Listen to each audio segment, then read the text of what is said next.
I'm here today with the rector of the parish that I am blessed to serve at, Father Vladimir.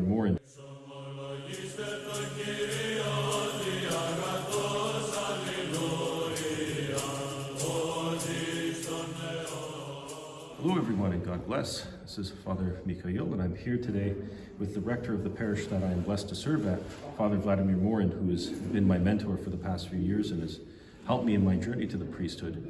And so Father Vladimir has been a priest for over 40 years, and we're going to be asking him about the importance of tradition and seminary and the importance of going to a good Orthodox seminary, such as the one that he had me study with and that he studied at, and the experiences that have helped shape him and guide him in the priesthood.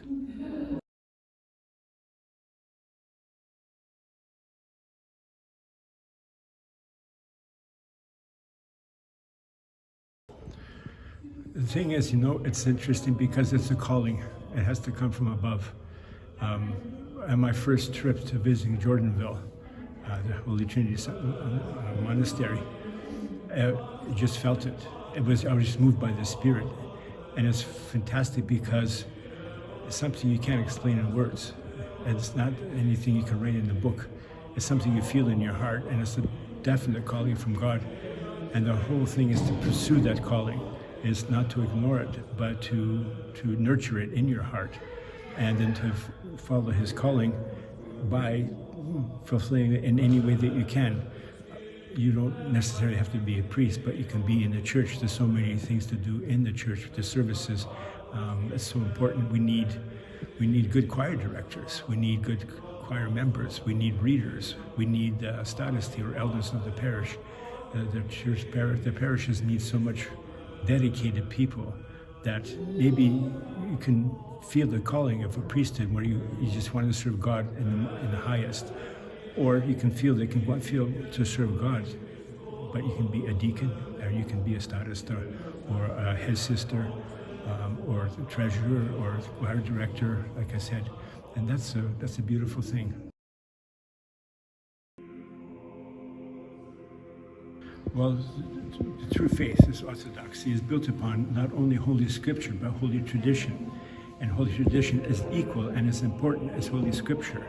Holy Scripture we have because we have the written word, but Holy Tradition has been passed down from the ages. And of course, in the Orthodox tradition, we have the apostolic succession. Even in today's gospel being the day of the Ascension, where we know that Christ passed down to his apostles all the teachings of Scripture, of the prophets, and of the Psalms. And he opened up their mind to the understanding of Scripture. And this is what's most important, and that comes down through Holy Tradition. We can also look at the Gospel of St. John the Theologian, because St. John the Theologian, in writing the additional 21st chapter, he actually adds those words where he used to write down everything that Christ did. In his opinion, the entire world would not be able to fit all the books that he would have to write. So this means that there's so many things done in Holy Tradition. An example is that in the Ascension of Christ, when he says he was raised up and he blessed them with his hands, that is where we get the blessing of the bishops. The traditions passed down that he used both hands and he blessed his apostles. And that's where we get the tradition of the bishop giving the blessing.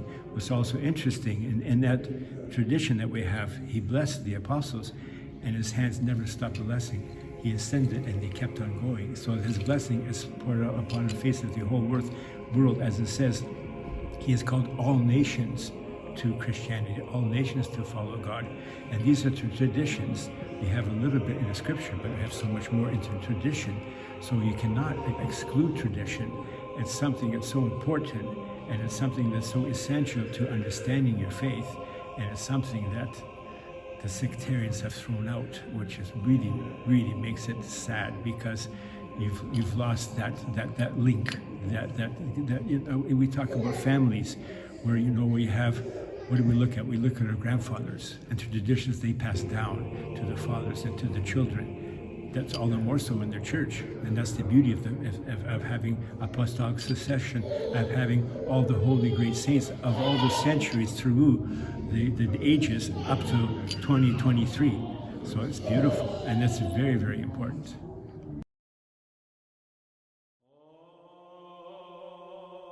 Seraph said that if we love God, if we love Pascha, and we love the Lord, then every Sunday is a little Pascha. You know, when he used to greet people on Sundays, he would say, Christos Voskresie, Christ is risen. The people would answer him. And that's how great he was as a saint, but that's how great the feast is. And also, a lot of people, they're sad because, we're giving up the feast of Pascha, and yet it lives in our hearts forever because it's a never-ending blessing. And the Ascension is a continuation of that. It's so interesting because before his crucifixion, you know that the Israelites were asking him about who is he and how can he prove that he's the one.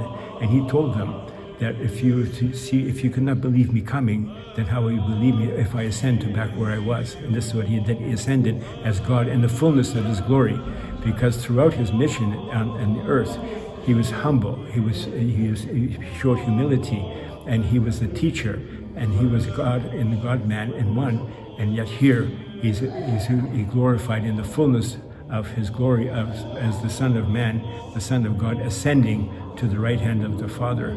So it's a wonderful feast day, and it keeps the joy of Pascha continuing in our hearts for eternity.